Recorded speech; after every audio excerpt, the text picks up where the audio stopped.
नमस्कार मित्रों, स्वागत है आपका हमारे चैनल कहानी तथ्य में। मित्रों, जैसा कि आप सब जानते ही हैं, हमारे सनातन धर्म और पौराणिक शास्त्रों के अनुसार हमेशा से ही जीव हत्या को सबसे बड़ा पाप माना गया है। मनुष्य अपना पेट भरने के लिए जब किसी जीव की हत्या करता है तो वह घोर पाप का भागीदार तो बनता ही है। लेकिन क्या आप जानते हैं कि मांसाहारी भोजन करने से उसके मन पर भी इसका बुरा प्रभाव पड़ता है? अगर नहीं जानते तो आप हमारी इस वीडियो में अंत तक जरूर बने रहिए, क्योंकि आज हम आपको इस वीडियो के माध्यम से इसी विषय के बारे में बताने वाले हैं। तो आइए सब मिलकर जानते हैं।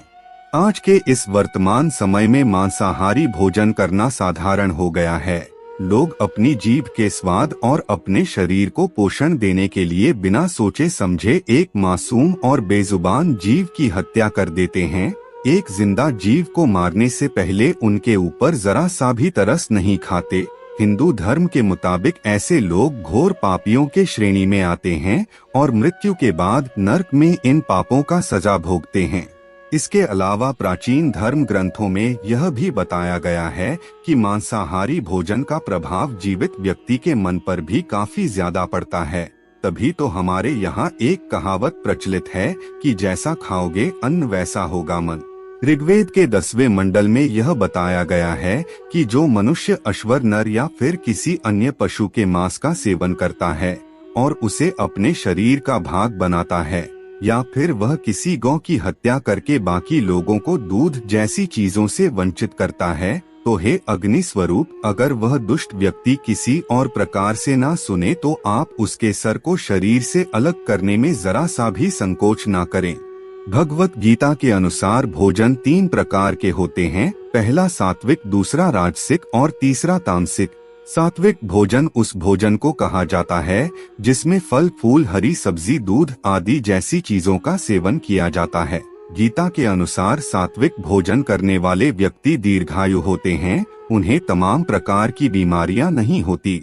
इसके अलावा तामसिक भोजन करने वाले लोगों के मन में क्रोध, काम, मत आदि नहीं होता और वह शांत और दयालु किस्म के व्यक्ति होते हैं। भगवान श्री कृष्ण ने सात्विक भोजन को सबसे अच्छा भोजन बताया है। राजसिक भोजन उस भोजन को कहा जाता है जो शाकाहारी तो है, लेकिन वह अत्यधिक गर्म, खट्टा, नमक और मसालेदार होता है। यह भोजन खाने में तो स्वादिष्ट होता है, लेकिन मसालों, तेल आदि के कारण यह अपना मूल गुण और पोषक तत्व दोनों ही खो देता है। ऐसे भोजन को वह लोग करते हैं जो लोग अपनी भूख नहीं बल्कि तृष्णा को शांत करने के लिए भोजन करते हैं। ऐसा भोजन करने से व्यक्ति का स्वास्थ्य तो खराब होता ही है, साथ ही साथ उसके मन में भी गलत विचार उत्पन्न होने लगते हैं। उसके अंदर वासना, लालच आदि मन को भ्रमित करने वाले गुण अधिक मात्रा में वास करने लगते हैं। तामसिक भोजन उस भोजन को कहा जाता है जो कि आधा पका हुआ है, रस से भरा हुआ है, जिसके अंदर से बदबू आती है, वह बासी है या फिर वह अपवित्र है। ऐसे भोजन में मांस, मदिरा जैसी चीजों को शामिल किया गया है। तामसिक भोजन व्यक्ति के पाचन तंत्र के हिसाब से बहुत ही खतरनाक तो होता ही है, साथ ही इसका सेवन करने वाले व्यक्ति के मन पर भी इसका गलत प्रभाव पड़ता है। मांस, मदिरा करने वाले व्यक्ति का मन अशांत रहता है और उसके अंदर काम, क्रोध, विलासिता आदि उत्पन्न होने लगता है। उसके मन में किसी के प्रति दया भाव या प्रेम भाव नहीं होता, वह अत्यधिक उत्तेजित और क्रूर बन जाता है। मांसाहार के सेवन में गरुड़ पुराण में एक कथा का उल्लेख मिलता है, जिसके अनुसार एक बार एक राज्य में अकाल की वजह से अन्न का उत्पादन बहुत कम हुआ, जिसके कारण जनता में चारों तरफ हाहाकार मचा हुआ था। परिस्थिति इतनी ज्यादा भयानक हो चुकी थी कि राजा भी सोच में पड़ गए कि जल्द ही इस समस्या का समाधान निकाला जाए, नहीं तो राज्य के सभी अन्न के भंडार खत्म हो जाएंगे और लोग भूख से मरने लगेंगे। इस समस्या से निजात पाने के लिए राजा ने तत्काल सभा बुलाई। उस सभा में सभी मंत्रीगण और दरबार के अन्य सदस्य उपस्थित हुए। बारी बारी से सभी से पूछा गया कि राज्य को इतने बड़े खाद्य श्रृंखला से किस प्रकार बचाया जा सकता है। दरबार में उपस्थित सभी सदस्यों ने अपनी अपनी सलाह दी। तभी एक मंत्री जी की बारी आई और उन्होंने उपाय को समझाते हुए कहा कि हे महाराज, इतने कम समय में अन्न का दोबारा उगाना तो संभव नहीं है, लेकिन अगर सारी प्रजा और मंत्री मांस का सेवन करना शुरू कर दें, तो इस संकट से मुक्ति पाई जा सकती है और महाराज मांसाहार आसानी से और तुरंत ही प्राप्त हो जाता है। हालांकि लगभग सभी सदस्यों ने इस बात का समर्थन किया, लेकिन प्रधानमंत्री अभी भी चुप बैठे हुए थे। यह देखकर राजा ने प्रधानमंत्री से पूछा कि बताइए प्रधानमंत्री जी, या आप इस विचार से संतुष्ट है या फिर नहीं। तभी प्रधानमंत्री ने उत्तर देते हुए कहा कि वह मांसाहार के सुझाव पर बिल्कुल भी सहमत नहीं है। तब राजा ने इसका कारण जानना चाहा। प्रधानमंत्री ने राजा से कारण बताने के लिए कल तक का समय दे दिया। इसके बाद प्रधानमंत्री उसी रात को मांसाहार का प्रस्ताव रखने वाले उस मंत्री के घर पहुंचे। प्रधानमंत्री ने उस मंत्री से कहा कि संध्या काल से महाराज का तबीयत बहुत ज्यादा खराब हो गया है, तो आज वैद्य जी ने इनकी इस बीमारी का इलाज बताते हुए कहा है कि अगर राजा के किसी करीबी और शरीर से शक्तिशाली पुरुष का 2 तोला मांस मिल जाए तो महाराज तुरंत ठीक हो जाएंगे, अन्यथा उनके प्राणों पर मुसीबत छाया रहेगा। आप एकमात्र महाराज के सबसे चहेते व्यक्ति हैं और आप शरीर से भी अधिक शक्तिशाली हैं। इसके लिए आप जो भी मूल्य लेना चाहे आप ले सकते हैं। इस काम के लिए राजकोट से 1 लाख स्वर्ण मुद्राएं भी दी जाएगी। इसके अलावा एक बड़ी जागीर भी आपके नाम कर दी जाएगी। अगर आप राजी हैं तो मैं चाकू छुरी से आपके शरीर को चीर कर बस 2 तोला मांस निकाल लूं। यह सुनकर उस मंत्री के चेहरे का रंग फीका पड़ गया। वह सोचने लगा, जब जीवन ही नहीं रहेगा तो 1 लाख स्वर्ण मुद्राओं का मैं क्या करूंगा, और यह बड़ी जागीर भी मेरी किस काम आएगी।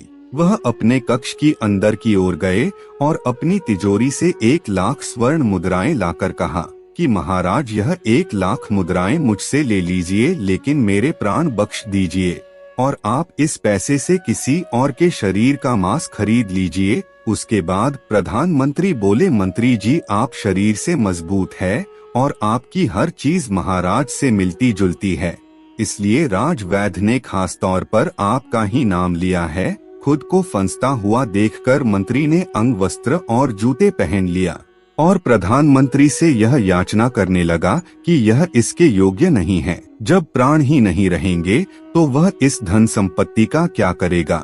प्रधानमंत्री जी, अगर आप चाहे तो आप मेरी सारी धन संपत्ति ले लीजिए, लेकिन मुझे जाने दीजिए। इतना कहकर वह अपने घोड़े की ओर भागा और उस पर बैठ गया। प्रधानमंत्री ने घोड़े की रस्सी पकड़कर घोड़े को रोक लिया और मंत्री जी से कहा कि भागने की कोई जरूरत नहीं है। मंत्री जी, आप आराम से घर पर ही रहिए, मैं किसी और से जाकर मांग लेता हूँ। यह कहकर प्रधानमंत्री जी वहाँ से चले गए।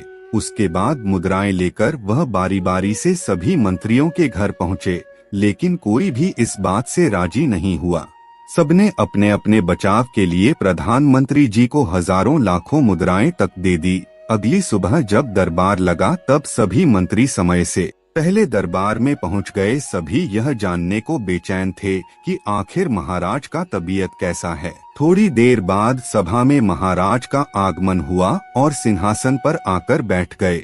सभी मंत्रीजन महाराज जी को स्वस्थ देखकर आश्चर्यचकित रह गए कि आखिर प्रधानमंत्री ने हमें इतना बड़ा झूठ क्यों बोला।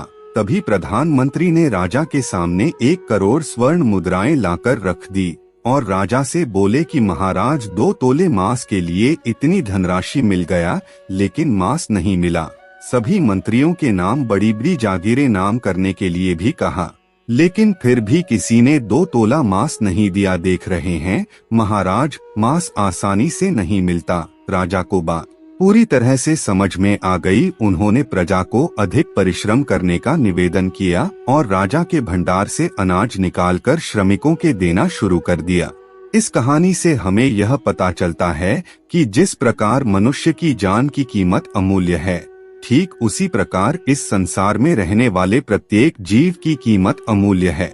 इसलिए मित्रों, हम अंत में यही कहेंगे कि कभी भी किसी जीव की हत्या नहीं करना चाहिए। यह बहुत बड़ा पाप माना जाता है। आज की वीडियो में बस इतना ही। आपको हमारी जानकारी कैसी लगी आप हमें कमेंट में जरूर बताएं और अपने दोस्तों के साथ भी शेयर जरूर करें और हमारे चैनल को भी सब्सक्राइब कर लेवे। फिर मिलते हैं किसी नए वीडियो के साथ, तब तक के लिए धन्यवाद।